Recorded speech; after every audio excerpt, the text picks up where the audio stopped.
ഉത്തർപ്രദേശ് മുഖ്യമന്ത്രി യോഗി ആദിത്യനാഥിനെതിരെ ബി.ജെ.പിയിൽ വിമത നീക്കമോ?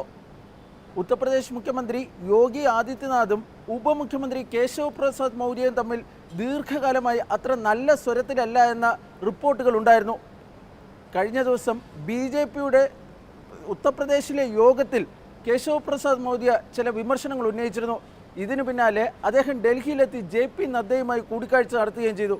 വസന്ത്, ഇതിൽ നിന്നൊക്കെ എന്താണ് വായിച്ചറിയേണ്ടത്? യോഗി ആദിത്യനാഥിൻ്റെ ദിവസങ്ങൾ എണ്ണപ്പെട്ടോ മുഖ്യമന്ത്രി സ്ഥാനത്ത്? ബാലു, ഇതിൽ ഏറ്റവും നിർണായകമായിട്ടുള്ളത് ബി.ജെ.പിയുടെ അവിടുത്തെ ഏറ്റവും മോശം പ്രകടനമാണ്. 61 നിന്നും 33 വന്നു വീണു. അത് ബി.ജെ.പിയെ സംബന്ധിച്ചിടത്തോളം അവർ പ്രതീക്ഷിച്ച ഒരു വിജയം നേടാൻ കഴിയുന്നില്ല കേന്ദ്രത്തിൽ. ഇതാ കഴിഞ്ഞ ദിവസം ചേർന്ന റിവ്യൂ മീറ്റിങ്ങിൽ 2000 പേരാണ് പങ്കെടുത്തത്. 2000 പേർ പങ്കെടുത്ത വളരെ വിശാലമായ അവരുടെ യോഗത്തിലാണ് കേശവ് പ്രസാദ് മൗര്യ ഇത്തരത്തിലൊരു വിമർശനം ഉന്നയിച്ചു. അതായത് സർക്കാരല്ല, പാർട്ടിയും പ്രവർത്തകരുമാണ് വലുത് എന്നുള്ളതാണ്. അത് നേരിട്ട് മുഖ്യമന്ത്രിയെ വിമർശിക്കുന്നതിന് തുല്യമാണ്. അതായത് മുഖ്യമന്ത്രിയുടെ പ്രവർത്തനം, പിന്നെ ഓഫീസിൻ്റെ പ്രവർത്തനം, ജനങ്ങൾക്ക് ഭരണവുമായി നേരിട്ട് ഇടപെടാൻ കഴിയുന്നില്ല എന്നുള്ളൊരു വിഷയം, ഇതെല്ലാം തന്നെയാണ് മൗര്യ ഉന്നയിച്ചത്.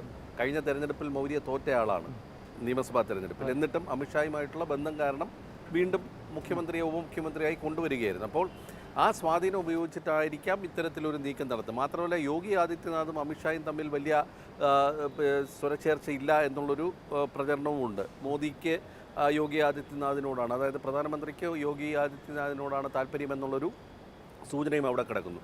ഏതായാലും ബി.ജെ.പിയെ സംബന്ധിച്ചിടത്തോളം യോഗി ആദിത്യനാഥ് ഇന്നലത്തെ മീറ്റിങ്ങിൽ പറഞ്ഞത് വളരെ നിർണായകമായിട്ടൊരു കാര്യമാണ്. 2027 പരാജയപ്പെട്ടാൽ അത് എന്നെ മാത്രമല്ല ബാധിക്കുന്നത്, അത് അവിടെ ഉള്ള എല്ലാവരെയും ബാധിക്കുമെന്ന് പറഞ്ഞു. അതായത് പഞ്ചായത്തുകളിലുള്ള പ്രസിഡന്റുമാർ, സർപഞ്ചുമാർ, മുനിസിപ്പൽ ചെയർമാൻമാർ, മുനിസിപ്പൽ കോർപ്പറേറ്റേഴ്സ്, ഇവരെല്ലാവരെയും ബാധിക്കുന്ന ഒരു വിഷയമാണ്. അതുകൊണ്ട് യോജിച്ച് നിന്നാൽ നമുക്ക് ജയിക്കാം എന്ന് മാത്രമാണ് ഇന്നലെ യോഗി ആദിത്യനാഥ് പറഞ്ഞു. മാത്രമല്ല, സാമൂഹ്യ മാധ്യമങ്ങളിലെ ഇടപെടൽ അത്രയ്ക്കായില്ല. രാവിലെ ഗുഡ് മോർണിംഗ് എന്നും പറഞ്ഞ് മെസ്സേജ് അയക്കാൻ എല്ലാവർക്കും പറ്റും. പക്ഷേ പ്രതിപക്ഷം നടത്തിയ അതിനെ പ്രതിരോധിക്കാൻ പരാജയപ്പെട്ടു എന്നുള്ളൊരു വലിയ വിമർശനമാണ് ഉന്നയിച്ചത്. വസന്ത്, ഏതാണ്ട് ഈ ലോക്സഭാ തെരഞ്ഞെടുപ്പിന് മുമ്പ് ഡൽഹിയിലുണ്ടായിരുന്നത് മോദിക്ക് ശേഷം യോഗി എന്നുള്ള തരത്തിലാണ് വന്നിരുന്നത്. പക്ഷെ പെട്ടെന്നാണ് ആ ഡൈനാമിക്സിലൊരു മാറ്റം ഉണ്ടായതല്ലേ?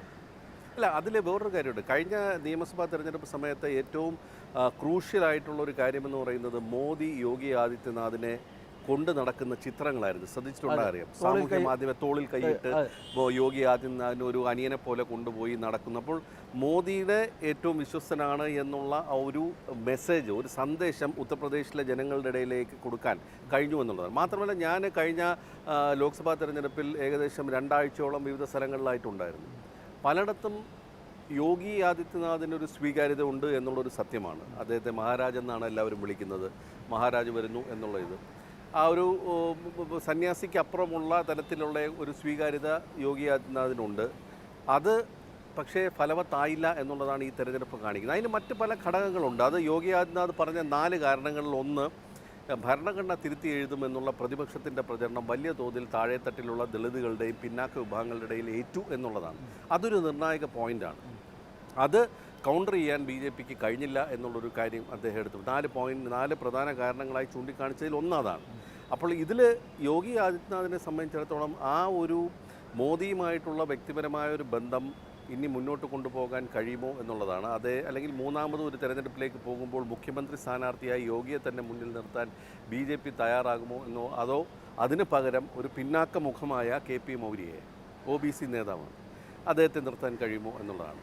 അപ്പോൾ ഇതിൽ മാത്രമല്ല വേറൊരു വിഷയം കൂടെ ഉണ്ട്. കഴിഞ്ഞ തവണ തോറ്റ പല സ്ഥാനാർത്ഥികളും ലോക്സഭാ തെരഞ്ഞെടുപ്പിൽ, ഇപ്പോൾ സഞ്ജയ് ബല്യാൻ അടക്കമുള്ളവർ, ഇവരൊക്കെ നേരിട്ട് പിന്നെ യോഗി ആദിത്യനാഥുമായി ബന്ധമുള്ള സംഗീത് സോമാണ് തന്നെ പരാജയപ്പെടുത്തിയെന്നാണ് ബല്യാൻ പറയുന്നത്. രാജ്പുട്ടാണ്. അപ്പോൾ ആ ബന്ധം വെച്ചിട്ട് യോഗി ആദിത്യനാഥിൻ്റെ ഒരു പരാജയം ഇടപെടലിൽ ഉണ്ടായിട്ടുണ്ടെന്നുള്ളൊരു പരോക്ഷമായ ഒരു ആരോപണം വരെ ഉന്നയിച്ചു കഴിഞ്ഞ യോഗത്തിൽ. അപ്പോൾ അവിടെ ബി.ജെ.പിക്ക് അകത്തുള്ള തർക്കങ്ങൾക്ക് പുറമേ ഒരു ജാതി ചേരിതിരിവ് കൂടി വരുമ്പോൾ പിന്നാക്ക മുഖം മുന്നോട്ട് പോകാൻ തയ്യാറാകുമോ എന്നുള്ള സമാജ്വാദി പാർട്ടിയാണ് മറുഭാഗത്ത് നിൽക്കുന്നത്. അതെ, ബി.ജെ.പിക്കുള്ളിൽ മാത്രമല്ല NDAയ്ക്കുള്ളിലും, ഉത്തർപ്രദേശിലെ NDAയ്ക്കുള്ളിലും യോഗിക്കെതിരെ ഓരോ പരാമർശങ്ങൾ വന്നു തുടങ്ങി. അദ്ദേഹത്തിൻ്റെ ബുൾഡോസർ നയക്കത്തിനെതിരെ, രാജിനെതിരെ കഴിഞ്ഞ ദിവസം ഏറ്റവും വലിയ ഘടകകക്ഷിയായ നിഷാദ് പാർട്ടിയുടെ നേതാവ് എന്നെ അഭിപ്രായം പറയുകയൊക്കെ ചെയ്തിട്ടുണ്ട്. ഏതായാലും യോഗി ആദിത്യനാഥിന് മാത്രമല്ല BJPക്കും ഉത്തർപ്രദേശിൽ വരും ദിവസങ്ങൾ വളരെ നിർണായകമാണ്. കാരണം ഈ നീക്കങ്ങൾക്കെല്ലാം പിന്നിൽ എന്തെങ്കിലും ഒരു ഇടപെടൽ BJPക്കുള്ളിൽ ഉണ്ടാകുമെന്നാണ് കരുതപ്പെടുന്നത്. അത് BJPയെ സംബന്ധിച്ചിടത്തോളം വളരെ നിർണായകമാകാനാണ് സാധ്യത.